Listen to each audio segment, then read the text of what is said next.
Hello and welcome to the Indian series of DHAKA. I am Pooja Dwivedi, and in this segment today we are going to discuss about biological warfare. This topic is important from the perspective of prelims and also from the perspective of DSP papers.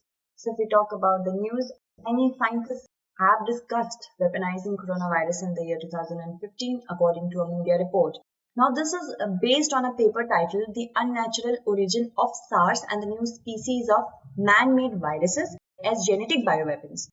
It also suggested in the paper that the World War III would be fought with biological weapons. Now, US officials have allegedly obtained the paper, which were written by the military scientists and the senior Chinese public health officials. In 2015, as a part of their own investigation into the origin of COVID-19, Chinese scientists described SARS coronaviruses, which is a group of many viruses, it's a family of virus, of which COVID is one example, as presenting a new era of genetic weapons. The PLA, that is People's Liberation Army papers, referenced seem to fantasize that a bioweapon attack could cause enemy's medical system to collapse. This could be a huge discovery, as many conspiracy theorists have allegedly said many a times that this virus escaped from a laboratory in Wuhan. So it's true, and more research is needed in order to understand that does the Chinese government has a full-fledged hand in the release of the coronavirus pandemic.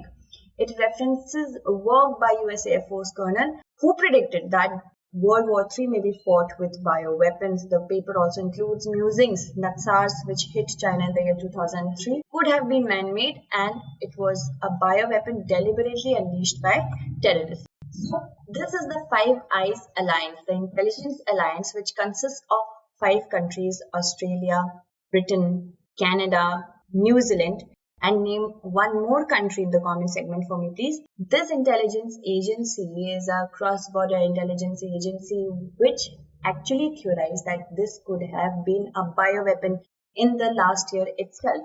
So, recently, the Brazilian president also made a comment that coronavirus made in lab to wage biological warfare. Now, something is actually going on if we talk about since the last year that this virus originated in a lab and then it became a pandemic of such might. So, if we talk about biological warfare, what is it? It is the intentional release of viruses or bacteria or other germs that can sicken or kill people, livestock or crop. This needs to penetrate into the medical system and actually take out or dig out the deep fault lines which were already existing, such as India. There were many fault lines that were already existing. The lack of human resources, the lack of a robust health infrastructure, and the lack of, if we call it, empathy when it comes to humanizing the entire medical fraternity. So, there were many problems that were lying with the health infrastructure, especially the government health infrastructure, and that came out. This is what warfare is. And they use microorganisms and natural toxins to produce disease in humans, animals, and plants. Biological weapons can be derived from bacteria, viruses, and rickettsia biological toxins, and even fungi. These agents can be deployed as biological weapons when paired with a delivery system, such as missile or aerosol device. Bacillus anthracis, the bacteria that causes anthrax, is one of the most likely agents to be used in biological attacks. And the most destructive bioterrorism scenario is the airborne dispersion of pathogens over a major populous region. Tropical agricultural pathogens or pests can be used as anti-crop agents to hamper the food security worldwide. And COVID-19 is a bioweapon or not? Let's look at it. Novel coronavirus is alleged to have originated in bats or pangolins. And it was said that it actually originated from the wet market in Wuhan, where many animals are cramped in cramped spaces. And because of them coming in very closed spaces, this virus originated. Some intelligence agencies initially proclaimed that the coronavirus occurred naturally, but later on they claimed that the pandemic might have begun from the Wuhan lab in China, after the researchers were probably able to figure out how bad coronaviruses could mutate or attack human beings.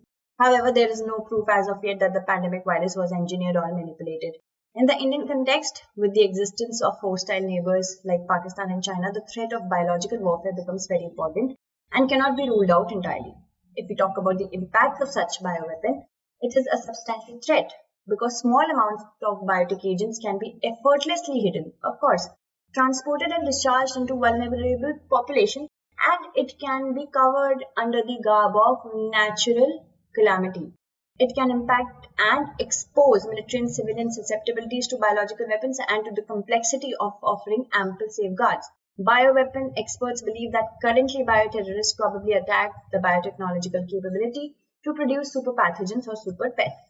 Now, if we talk about Biological Weapons Convention, the Biological and Toxin Weapon Convention of 1972 prohibits signatory nations to develop, produce, stockpile or otherwise acquire or retain microbial or the other biological agents or toxins, whatever their origin or method of production may be, of types and in quantities that have no justification or prophylactic, protective or other peaceful purpose. Weapons, equipment or means of delivery designed to use such agents or toxins for hostile purposes or in armed conflict. However, there is no exact authentication method that can ensure compliance with the BTWC. Therefore, efforts must be made to strengthen it so that it helps to uncover and successfully prevent biological weapons program, and India ratified and pledged to abide by its obligation in the year 2015. Let's move on to the conclusion.